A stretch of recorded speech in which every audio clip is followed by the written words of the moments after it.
தமிழக வாழ்வுரிமை கட்சியை பொறுத்த வரைக்கும் மண்ணையும் மக்களையும் நேசிக்கக்கூடிய மற்ற கட்சிகள் இருந்த பலர் இப்போ நீங்கள் சமீப காலங்களில் தமிழக வாழ்வுரிமை கட்சிக்கு நாம் தமிழிலிருந்து பெருமளவிலான நிர்வாகிகள் வந்தாங்க. குறிப்பாக அந்த கட்சியின் 2ஆம் கட்ட தலைவர்கள் சொல்லப்பட்டவங்களாம் வந்தாங்க.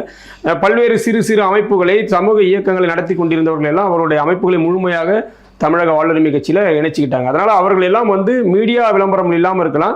அவரவர் சார்ந்த பகுதிகளில் தொடர்ச்சியாக மக்களுக்காக போராடக்கூடியவர்கள், மண்ணுக்காக போராடக்கூடியவர்கள் தான். இப்போ தமிழக வெற்றி கழகத்துக்கு ஏன் போயிருக்காங்கன்னா அவர்கள் அங்கே ஏதாவது ஒரு ஆதாயம் கிடைக்கும் அப்படிங்கிற எண்ணம். ஏன்னா இப்போ தேர்தல் வியூகங்கள் நீங்கள் சொல்கிறது என்ன, விஜய்க்கும் ஒரு வெற்றிக்கான வாய்ப்பு இருக்குன்னு எல்லா மீடியாக்களும் சொல்லுது.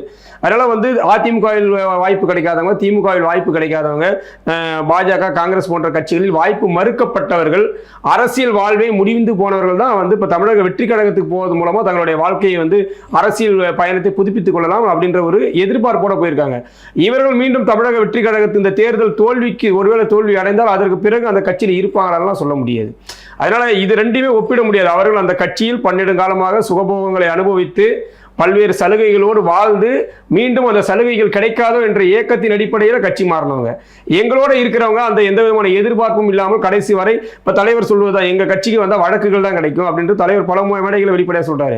நீங்கள் தமிழக வாழ்வுரிமை கட்சிக்கு வந்தீங்கன்னா அதுக்கு பதவி கிடைக்கும், பணம் கிடைக்கும்னு நினைக்காதீங்க. இங்கே வந்தால் பல்வேறு வழக்குகள் தான் கிடைக்கும் சொன்னார். இப்போ எங்களை போன்றவர்கள் மீது பல்வேறு போராட்ட வழக்குகள் இன்றைக்கு வரைக்கும் இருக்குது. பல்வேறு மாவட்டங்கள் இருக்குது. ஒரு மாவட்டம் கிடையாது. இப்போ நான் அரியலூர் மாவட்டத்துக்கு போகிறேன்,